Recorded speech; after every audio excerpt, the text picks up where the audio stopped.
Yaani wewe mwanaume bora hata nimekukuta. Hivi unajua kwamba mwenye nyumba kanipigia simu anataka kodi yake? Akupigia simu? Ndio. Hata mimi amenipigia mke wangu. Kaniambia nimpe kodi yake. Ila nimemwahidi anipe siku 2. Takuwa nimempa kodi yake. Sasa mme wangu, pale nyumbani tunalipia kodi 30,000 tu. Wewe inakushinda nini 30,000? Kwanza hapo ulipo na una shilingi ngapi? Hali imekuwa ngumu mke wangu sana. Nimeuza madumu 5 tu. Kwa hiyo ni 2,500. Una taibu 2,500 mwanaume.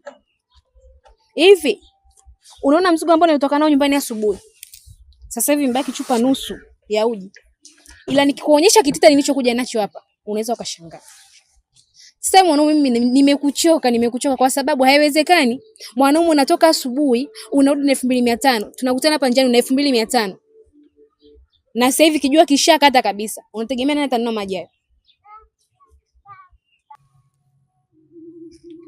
Kodi. Kwa sababu mimi ni mjasiriamali. Unafanya kazi na mimi nafanya kazi. Inatubidi ukipata chochote kitu na mimi chochote kitu, tunaunganisha pamoja ili tulipe kodi. Sasa ni hivi. Mimi nimechoka. Masuala kulipia kodi kila siku mimi nachoka. Babu nyumba kapiga simu. Mimi naomba ulipe kodi. Yaani fanya juu chini lipa kodi. Sio pambana. Ile nyumba tunaishi wawili. Utoe hela yako na mimi nitoe hela yangu. Siishi mwenyewe pale.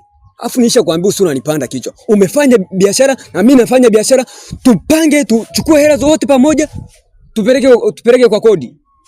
Unaniachaje mimi mwenyewe? Mambo ndio sitakaji mimi. 50-50. Toa 50 na mimi toa 50 tulipie. Unataka mimi mwenyewe ndio naishi mle ndani? Wewe utajua mwenyewe. Alafu hizi nguo nishakukatazaga. Hivi vinguo vya kutegatega hivi unategatega wanaume ili